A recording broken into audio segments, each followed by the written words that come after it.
There's a moment, and most people never talk about it, where you're sitting alone at 2 in the morning and the whole world is quiet, and you realize that the life you're living and the life you imagined for yourself are two completely different things. That gap, that distance between who you are and who you know you're supposed to be. That's what this video is about. So stay with me, because what I'm about to share could be the thing that finally breaks something open inside you. My name doesn't matter. What matters is that I was once the person sitting in that silence, drowning in the noise of everyone else's opinions, everyone else's timelines, everyone else's definition of what my life was supposed to look like. I had a job that paid the bills. I had people around me who called themselves my friends. I had routines that felt safe. And I had this deep, terrifying feeling in my chest every single morning when I woke up.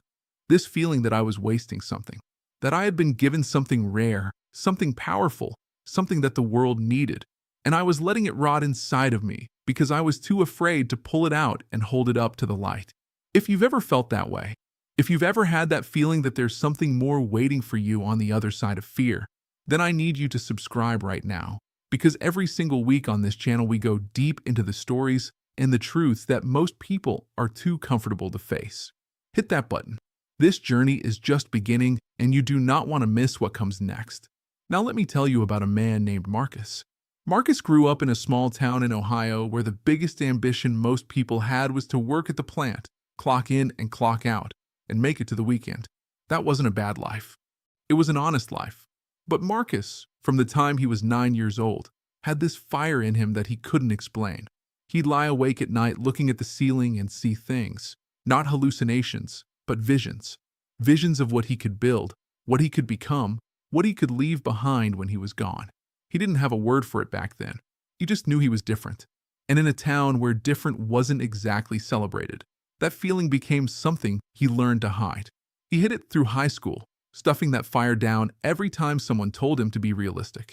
He hid it through his 20s, taking the sensible job, dating the right person, doing everything the way it was supposed to be done. And by the time he was 32 years old, he was sitting at a kitchen table across from his reflection in a dark window, and he didn't recognize the man looking back at him. That was the moment. Not some dramatic explosion, not some movie-worthy breakdown. Just a quiet, devastating moment of truth. He had become a stranger to himself. The decision Marcus made that night wasn't loud. He didn't quit his job the next morning. He didn't call everyone he knew and declare some grand revolution. He just made a single, silent, unbreakable promise to himself. He said, "I will not die with this still inside me." And that promise, that one quiet promise in a dark kitchen in Ohio, changed everything that came after. Here's what nobody tells you about that kind of decision. It doesn't come with applause. It doesn't come with people patting you on the back and telling you you're brave. It comes with confusion, doubt, and resistance. Not from strangers, but from the people closest to you. Because when you start to change, when you start to take up more space and reach for something real, the people who are standing still will feel the movement. And some of them won't like it. Not because they're evil, not because they don't love you, but because your growth holds up a mirror to their stagnation. And that mirror is uncomfortable for everyone involved. Marcus started waking up at 5 in the morning, not because some self-help book told him to, but because that was the only hour that was truly his. Before the world wanted something from him, before the demands started stacking up. In that hour, he worked on his idea. An idea so simple and so obvious that he'd been dismissing it for years, telling himself it wasn't good enough, that someone else had probably already done it, that he wasn't the right person to pull it off. He started anyway. He showed up to that idea every morning in the dark, just him and his work, no audience, no validation, no guarantee of anything. 6 months in, nothing had happened. His friends started asking less about his project because they could tell it made him sensitive when they didn't react the way he hoped. His partner was patient but concerned. His mother asked him, gently but clearly, whether he should just focus on his career. And Marcus, in the middle of all of that quiet pressure, made a choice that would define him. He didn't shut them out. He didn't fight them. He simply turned the volume down on their fear and turned the volume up on his own conviction. Not out of arrogance, out of necessity. Because the moment you let someone else's doubt become your own, you've handed over the steering wheel of your life to someone who doesn't even know where you're trying to go. There's something that happens to a person when they commit to a thing completely and then keep showing up for it when nobody's watching. Something shifts in the architecture of who they are. The work starts to change them. The discipline starts to carve away everything that was soft and convenient and replaceable. And what's left, what gets revealed underneath all of that comfort, is something hard and clear and genuinely powerful. Marcus felt it happening to him slowly, the way a river feels the rock beneath it being worn smooth over time.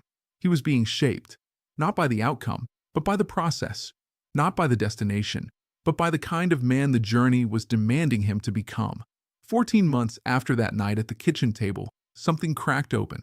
Not a viral moment, not a lottery ticket, just the quiet, cumulative result of hundreds of mornings and thousands of hours. His first real client.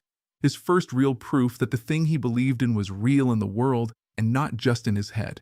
He called his mother that night, and she cried, not because he'd suddenly become rich or famous, but because she heard something in his voice she hadn't heard in years. She heard him, the real version of him. The one who'd been buried under obligation and fear and the weight of everyone else's expectations. If this story is touching something in you right now, I want you to drop a comment below and tell me where you are in your journey. Are you at the kitchen table moment?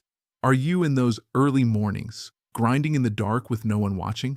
Are you somewhere further down the road, looking back at who you used to be? Tell me, because this community exists for exactly that conversation, and every comment you leave becomes part of something bigger than any one of us. Share this video with someone who needs to hear this today. You might not know exactly who needs it, but your gut does. Trust it, because here's the thing that Marcus learned, and the thing I want to burn into your mind before this video is over. The world doesn't lack talented people. It doesn't lack smart people, creative people, people with good ideas and genuine potential. What the world is desperately short on is people who refuse to quit. People who show up on day 347 the same way they showed up on day 1. People who can absorb the doubt and the disappointment and the silence and the waiting and keep moving anyway.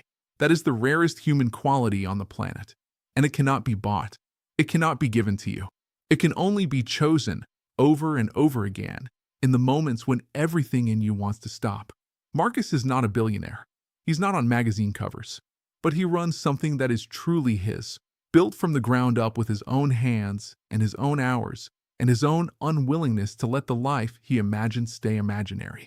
And every morning when he wakes up, there's no gap anymore.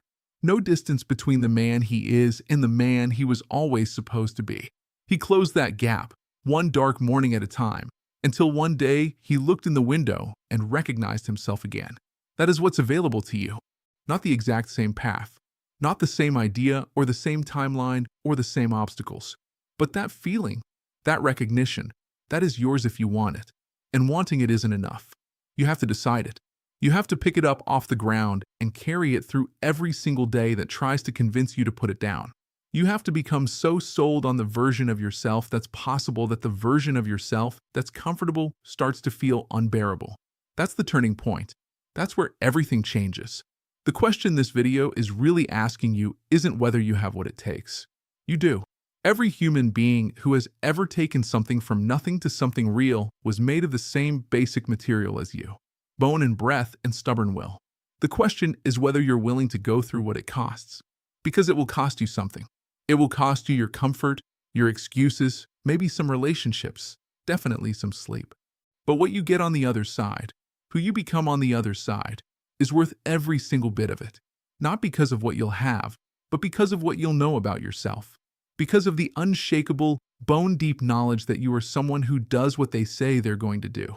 Someone who kept their promise to themselves when no one else was holding them to it.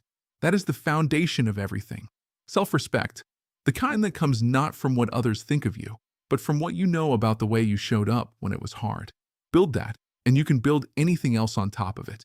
So here's what I'm asking you to do right now. Not tomorrow. Not after you finish scrolling. Right now. Write down, on paper, not your phone, on actual paper, the one thing you've been putting off. The one idea. The one change. The one conversation. The one morning routine. The one commitment you've been circling around for months or years. Write it down. And then tomorrow morning, before you check your phone, before you see what the world wants from you, give 30 minutes to that thing. Just 30 minutes. Because that is how it starts. Not with a grand gesture. Not with a perfect plan. With 30 quiet minutes in the dark, kept promise to the person you're still becoming. You haven't missed your window. Marcus didn't. Nobody who kept going ever did. The window only closes when you decide it does. And you're still here, which means some part of you hasn't decided that yet. Honor that part. Feed it. Protect it from the noise and the doubt and the slow gravity of a life lived on someone else's terms. This is your story. Go write it.